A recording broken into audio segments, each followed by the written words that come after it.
কতদিন মমতা বন্দ্যোপাধ্যায়ের দল তৃণমূল কংগ্রেস এভাবে বলা যাবে তা নিয়ে একটা প্রশ্নচিহ্ন থেকেই যাচ্ছে। তার কারণ তৃণমূলের এখন যে পরিস্থিতি, আমরা গত 1 মাস ধরে যে পরিস্থিতি দেখছি তা কিন্তু যথেষ্ট উদ্বেগের মমতা বন্দ্যোপাধ্যায়ের কাছে, অভিষেক বন্দ্যোপাধ্যায় তার কাছেও। এবং অভিষেক বন্দ্যোপাধ্যায় তিনি তো এই মুহূর্তে একেবারে নাগপাশে জড়িয়ে রয়েছেন, তার বিরুদ্ধে অভিযোগের এই মুহূর্তে পাহাড় জমেছে। কিছুক্ষণ আগেই আপনাদের দেখাচ্ছিলাম সিআইডি তার দুয়ারে ফের একবার গিয়ে পৌঁছে গেছে, আর এবার তার ওই যে ডিজের হুমকি সেই বিষয়। আর অন্যদিকে আমরা দেখছি যে মমতা বন্দ্যোপাধ্যায় যে তৃণমূল কংগ্রেস তাদের একের পর এক বিধায়ক তারা বেসুরো হয়েছেন। ইতিমধ্যে ঋতব্রত বন্দ্যোপাধ্যায় এই রাজ্যের বিরোধী দলনেতা, তার যে শিবির সেই শিবিরে ক্রমশ বিধায়কদের সংখ্যা বাড়ছে। আর অন্যদিকে আমরা দেখছি সংসদ, সেখানেও একই পরিস্থিতি। ইতিমধ্যেই 19 জন বিক্ষুব্ধ সাংসদ তাদের সই সম্বলিত যে চিঠি তা স্পিকারের কাছে জমা পড়ে গেছে। সেখানে এমন এমন সাংসদদের নাম রয়েছে যারা একদা মমতা বন্দ্যোপাধ্যায়, অভিষেক বন্দ্যোপাধ্যায় বলে ঘনিষ্ঠ বলে পরিচিত ছিলেন। শুধু তাই নয়, কয়েকদিন আগেও তারা বলেছেন যে দিদির সঙ্গে আছি। এদিকে বিক্ষুব্ধ শিবিরে তারা নাম লিখিয়ে ফেলেছেন। আর তার পাশাপাশি মমতা বন্দ্যোপাধ্যায়ের ঘনিষ্ঠ যারা, তারাও মুখ খুলতে শুরু করেছেন। অনুব্রত মণ্ডল সেই তালিকায় নতুন সংযোজন, সেই বিষয়েও আপনাদের জানাবো। তবে শুরুতেই একটি গুরুত্বপূর্ণ খবর আপনাদের দিই। মমতা বন্দ্যোপাধ্যায় দলের যেমন বিপদ বাড়ছে, তেমনি মমতা বন্দ্যোপাধ্যায় তাঁর উপরও চাপ বাড়ছে। কিরকম চাপ? তার বিরুদ্ধে থানায় এফআইআর দায়ের হয়েছে, হেয়ার স্ট্রিট থানা, সেখানে এফআইআর দায়ের। ভোটের প্রচারে সাম্প্রদায়িক বয়ান মমতা বন্দ্যোপাধ্যায়, একটি সম্প্রদায় তাকে টার্গেট করে সাম্প্রদায়িক বয়ান এবং সেই বিষয়টাকে সামনে রেখেই তার বিরুদ্ধে একাধিক ধারায় এফআইআর দায়ের। আর এই বিষয়টাই আমরা জেনে নিই রণয়ের কাছ থেকে। আমাদের প্রতিনিধি আমাদের সঙ্গে রয়েছেন টেলিফোন লাইনে। রণয়, এফআইআর দায়ের হয়েছে ইতিমধ্যে মমতা বন্দ্যোপাধ্যায়ের বিরুদ্ধে, কি অভিযোগ? দেখো আইলি, যেটা পুলিশ সূত্রে আমরা জানতে পারছি যে চলতি বছরের মার্চ মাসের 9 তারিখে একেবারে মেট্রো চ্যানেলে সেখানে মমতা বন্দ্যোপাধ্যায়ের একটি বক্তব্য, যে বক্তব্যকে ঘিরে একেবারে রীতিমতো তোলপাড় হয়ে ওঠে সমাজ মাধ্যম। এরপরই দেখা যায় যে এই বছরেরই মে মাসে 20 মে নেতাজি নগর থানায় একটি অভিযোগ দায়ের করেন নেতাজি নগরেরই বাসিন্দা। তিনি অভিযোগে জানান মমতা বন্দ্যোপাধ্যায়ের যে স্পিচ ছিল, যে তিনি যে বক্তব্য রেখেছিলেন, সেখানে সেই বক্তব্য একেবারে উস্কানিমূলক বক্তব্য, সমাজের মধ্যে বিভেদ সৃষ্টি করা, একেবারে খুনোখুনির পর্যায়ে চলে যেতে পারে। এরপরই তিনি নেতাজি নগর থানায় অভিযোগ দায়ের করেন। পরবর্তীকালে সেই এফআইআর কপি, একেবারে 0 এফআইআর, সেটা হেয়ার স্ট্রিট থানায় ট্রান্সফার হয়। যেহেতু হেয়ার স্ট্রিট থানার অন্তর্গত পড়ছে একেবারে এই ধর্মতলা মেট্রো চ্যানেল চত্বর, সেই জন্য হেয়ার স্ট্রিট থানায় এফআইআর হয়। যেমনটা আমরা পুলিশ সূত্রে জানতে পারছি, ভারতীয় ন্যায় সংহিতার মোট 3টি ধারায় মামলা দায়ের হয়। এর মধ্যে 2টি সেকশন হচ্ছে, একটি হচ্ছে হুমকি এবং অপরটি হচ্ছে সমাজের বিভিন্ন স্তরের মানুষের সঙ্গে বিভেদ সৃষ্টি করা। এই 2টি সেকশন খুবই গুরুতর। পুলিশ সূত্রে জানা যাচ্ছে এফআইআর হয়েছে, তদন্ত শুরু হয়েছে। একেবারেই রণা, তুমি নজর রাখো, ধন্যবাদ তোমায়। এফআইআর এর কপি এই মুহূর্তে তুলে ধরছি আপনাদের সামনে। রণয় তিওয়ারি আমাদের প্রতিনিধি ছিলেন আমাদের সঙ্গে টেলিফোন লাইনে। আর এবার যে খবর আপনাদের সামনে আমরা তুলে ধরবো, মমতা বন্দ্যোপাধ্যায় একদা ছায়া যারা ছিলেন তারাই হাত সরাচ্ছেন তার কাছ থেকে, একেবারে তার হাত ছাড়ছেন বলা যায়। নতুন নতুন নাম রোজই সেই তালিকায় যোগ হচ্ছে। অশোক দেব সেই তালিকার 9তম সংযোজন। অশোক দেব তিনি একেবারে বিদ্রোহী হলেন, বেসুরো হলেন। কেন হলেন, কি বক্তব্য তার, আগে শুনে নি একটু। ক্রাইসিস মোমেন্ট, সবাইকে সংযত থাকা দরকার এবং যাতে আগামী দিনে কীভাবে রিভাইভ করে সেই বুদ্ধিটা দিদিকে দেওয়া উচিত। সেই বুদ্ধিটা কার দেওয়া উচিত? যারা সিনিয়র ম্যান আছে তারা করবে, যারা দিদিকে লড়াই করছে তারা করবে, যারা হঠাৎ দলে আসবে তাদের করবে না। যারা দিদিকে আমরা যারা দলে আছি আমাদের সাথে কথা বলবে। আমরা তো প্রথম থেকে দলে আছি, আমাদের কথা বলবে না কেন? আমরা কি কথা বলতে জানি না, বুদ্ধি দিতে পারি না? আমাদের কি লোকজন নেই? আমরা তো কথা বলতেই পারি। তাদের থেকে কি বুদ্ধি চাওয়া হচ্ছে, মতামত চাওয়া হচ্ছে না? কখনো কথা বলা হয়নি, অথচ আমরা অনেক কিছু আছে আমরা জানি না, অন্ধকারে থাকি। এটাকে কি আপনি অপমান বলে মনে করছেন? নিশ্চয়ই অপমান হবে না, এরকম শাস্তি একটা আমাদের মনে হচ্ছে যে আমাদের জিজ্ঞাসা করা, কথা না বলা, আমাদের পাশে দাঁড়ানো, এই ধরনের শাস্তি আমাদেরকে অপমান করা হয়। অশোক দেব তার বক্তব্য আপনাদের সামনে আমরা তুলে ধরছিলাম। কথা বলবো শ্রেয়সী গঙ্গোপাধ্যায়, আমাদের প্রতিনিধি আমাদের সঙ্গে একেবারে সরাসরি রয়েছেন। শ্রেয়সী, অশোক দেব তিনিও এবার মুখ খুললেন এবং একাধিক বিষয়ে তিনি আলোকপাত করলেন যেগুলো অত্যন্ত গুরুতর। দেখো, তোমাকে জানিয়ে রাখি যে অশোক দেব তিনি এই মুহূর্তে জেতা একজন তৃণমূল বিধায়ক সেই হিসেবে না দেখে বরঞ্চ এই বিষয়টা এইভাবে দেখো যে অশোক দেব হচ্ছেন সেই গুটি কয়েক বিধায়কের মধ্যে একজন যারা 4 তারিখের পরেও থেকেও কিন্তু আজকের ডেট পর্যন্ত মমতা বন্দ্যোপাধ্যায় বিভিন্ন প্রোগ্রামে বিভিন্ন কর্মসূচিতে তাদেরকে দেখা গেছে এবং বিধানসভাতে এসেও তারা কিন্তু এখনো পর্যন্ত বিরোধী দলনেতার ঘরে বসেন না, তারা লবিতে সোফায় বসে থাকেন। কখনো তার সঙ্গে দেখা গেছে কুণাল ঘোষকে, কখনো তার সঙ্গে দেখা গেছে মদন মিত্র কিংবা শোভনদেব চট্টোপাধ্যায়কে। সেই অশোক দেবই কিন্তু এবার কার্যত মুখ খুলছেন। গতকাল আমরা কল্যাণ বন্দ্যোপাধ্যায়কে দেখেছিলাম, আজকে অশোক দেব কি বলছেন। অশোক দেব পরিষ্কার বলছেন যে এক্ষেত্রে তাদের কোনো মতামত নেওয়া হয় না বিভিন্ন ক্ষেত্রে এবং সেক্ষেত্রে তারা অপমানিত হচ্ছেন। কিন্তু তার থেকেও বড় অভিযোগ তিনি যেটা করছেন, তিনি বলছেন যে এই যে বিভিন্ন সময় তাদের চোর চোর চোর স্লোগান শুনতে হয়, এই যে যারা চুরি করেছে সেই চুরি করা যারা চুরি করত তাদের মাথার ওপরে নিশ্চিতভাবে হাত ছিল, সেই জন্যই কিন্তু কার্যত তারা চুরিটা করতে পেরেছে। এবং এখানে তার বক্তব্য যে মমতা বন্দ্যোপাধ্যায় সমস্ত জানতেন, অর্থাৎ মমতা বন্দ্যোপাধ্যায়ের বিরুদ্ধে তার অভিযোগ মমতা বন্দ্যোপাধ্যায়ের আশেপাশে যারা থাকতেন তারাই সব থেকে বেশি চুরি করেছে এবং সেক্ষেত্রে যারা চুরি করেছে তাদের বিরুদ্ধে কোনো ব্যবস্থা নেওয়া হয়নি। নির্দিষ্ট সময় অ্যাকশন নেওয়া যেতে পারত, কিন্তু এই অ্যাকশন কখনো নেওয়া হয়নি। পাশাপাশি তিনি এটাও অভিযোগ করছেন যে বাড়িতে যিনি কাজ করেন তাকেও সম্মান দেওয়া উচিত, কিন্তু এই যে বিপুল পরিমাণ বিধায়ক এবং সাংসদ তারা দলের সঙ্গ ত্যাগ করছেন, নিশ্চিতভাবে তাদেরকে অসম্মান করা হয়েছে, তাদেরকে হেয় করা হয়েছে, সেই কারণেই কিন্তু কার্যত তারা দল ত্যাগ করছেন, দল ছেড়ে চলে যাচ্ছেন, এমনটাই কিন্তু অভিযোগ করছেন। ফলে কার্যত গতকাল আমরা দেখেছিলাম যে এক্ষেত্রে কল্যাণ বন্দ্যোপাধ্যায় এবং তারপর অশোক দেব, সেই তালিকাটা ক্রমশ বাড়ছে। তুমি একটু আমাদের সঙ্গে থাকো এবং শুরুতেই আপনাদের যে খবরটা দিচ্ছিলাম, মমতা বন্দ্যোপাধ্যায় তার বিরুদ্ধে থানায় এফআইআর দায়ের হয়েছে হেয়ার স্ট্রিট থানায়।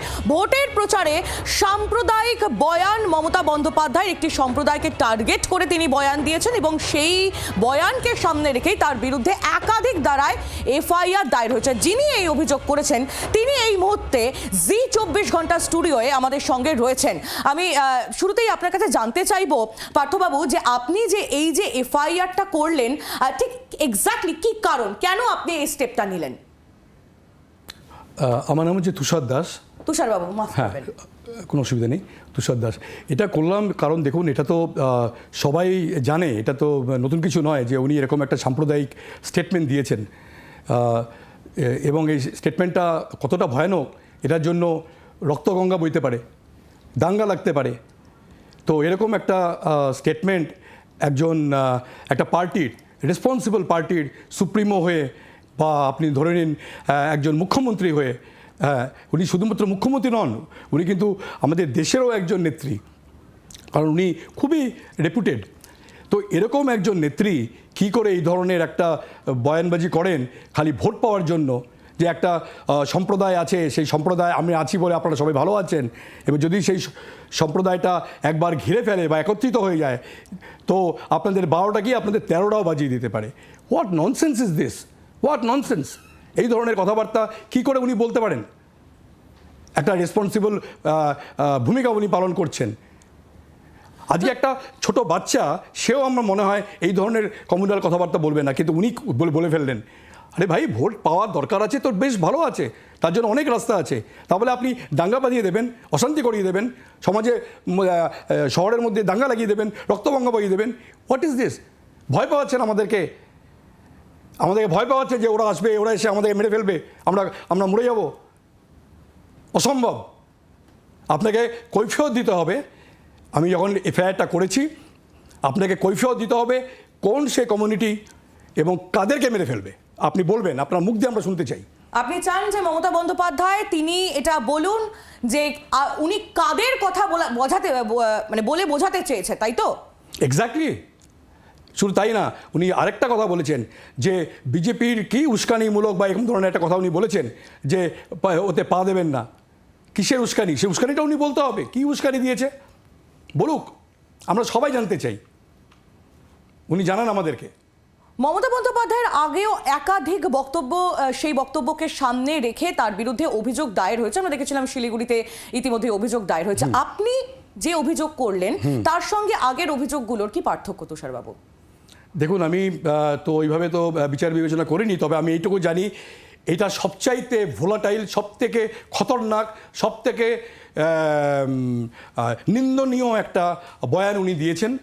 সুতরাং এই বয়ানটার উপরে স্পেশালি যাতে ইনভেস্টিগেশন হয় এবং সেই ইনভেস্টিগেশনের তাদের যা যা ধারা লেগেছে, পুলিশই লাগিয়েছে সেই ধারা, পুলিশ যাতে যথাযথভাবে সেই ধারার যার জন্য যা শাস্তি আছে সেই শাস্তি যাতে দেয়। তুষারবাবু, আপনি পালা বদলের পর কেন এফআইআর দায়ের করলেন?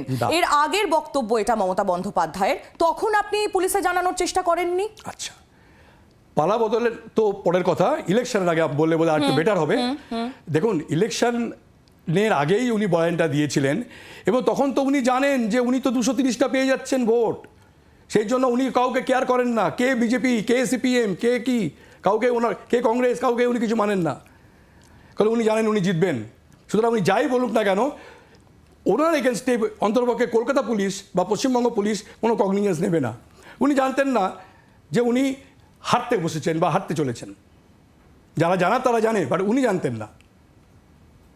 তো যেটা উচিত ছিল, যেটা আমি বলবো, যে ইলেকশন কমিশন অফ ইন্ডিয়া তার একটা নিয়মকানুন আছে, তার কিছু ডুজ অ্যান্ড ডোন্টস আছে, যেগুলো উচিত ছিল উনার জানা, মানে মমতা ব্যানার্জির জানা, এবং at the same time election commission of ইন্ডিয়ার উচিত ছিল এই ভাষণটা দেওয়ার পরে এটার উপরে কগনিজেন্স নেওয়ার, যেটা ইলেকশন কমিশন অফ ইন্ডিয়া নেয়নি। কেন নেয়নি আমি জানি না, বলতে পারবো না।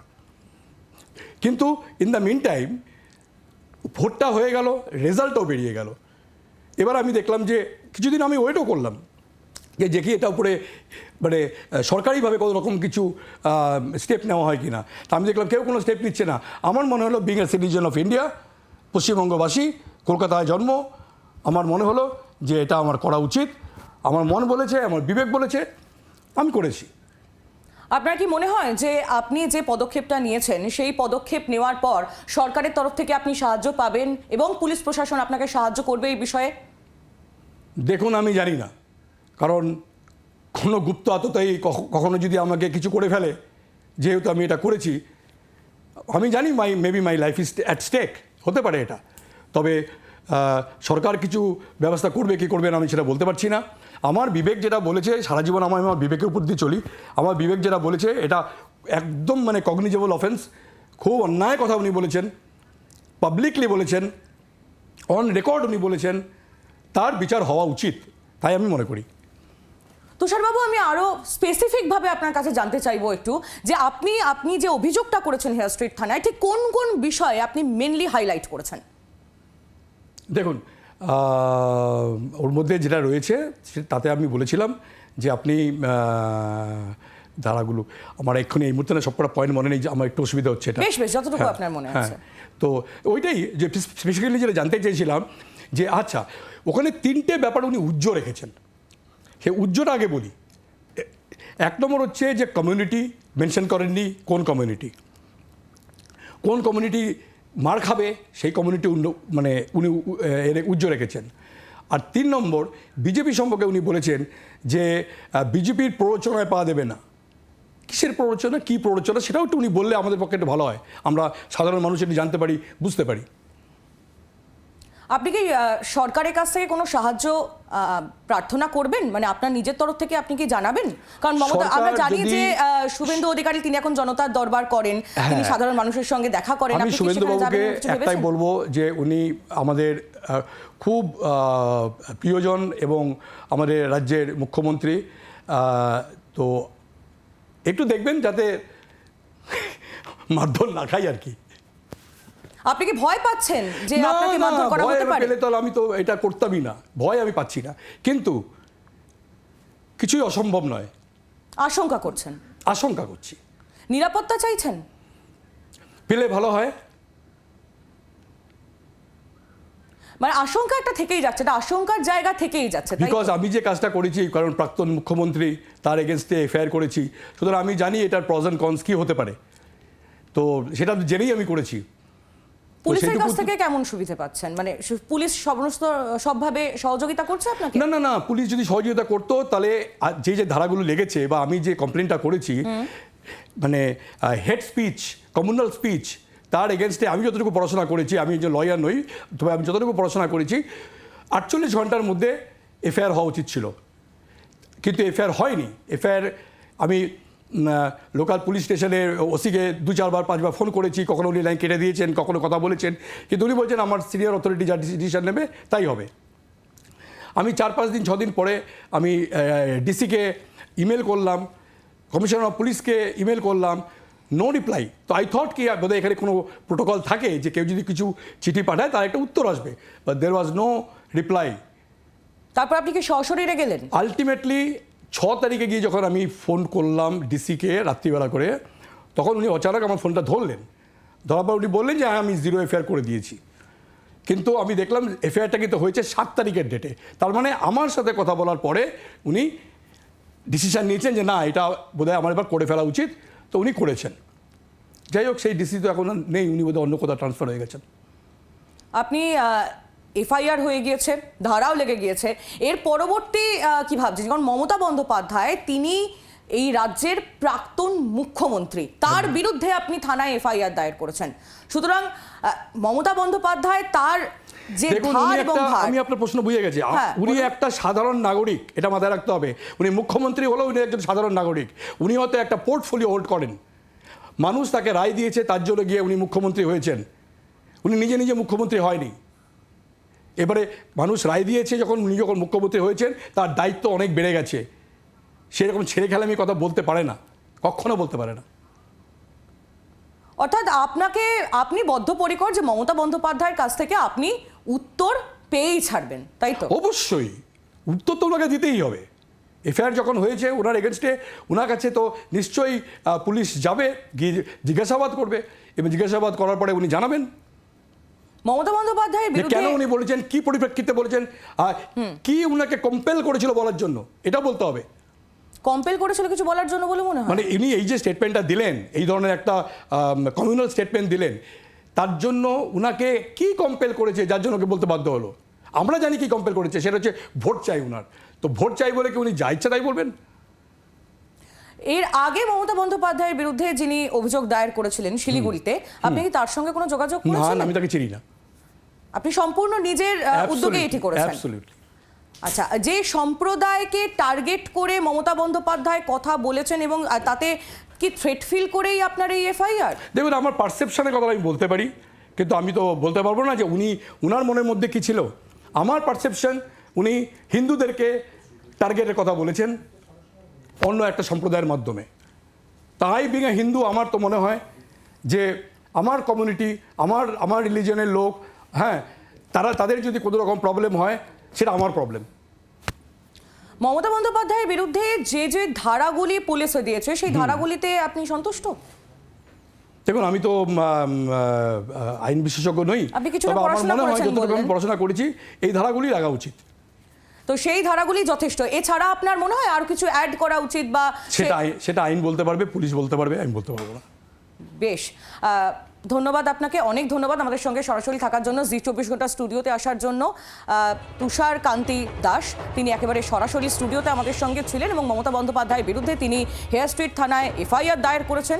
ভোটের প্রচারে সাম্প্রদায়িক বয়ান মমতা বন্দ্যোপাধ্যায়, একটি সম্প্রদায়কে টার্গেট করে সাম্প্রদায়িক বয়ান মমতা বন্দ্যোপাধ্যায় দিয়েছিলেন এবং সেই বয়ানকে সামনে রেখেই তার বিরুদ্ধে একাধিক ধারা ইতিমধ্যেই এফআইআর দায়ের হয়েছে এবং যিনি অভিযোগ করেছিলেন তিনি ছিলেন জি 24 ঘন্টা স্টুডিওয় সরাসরি।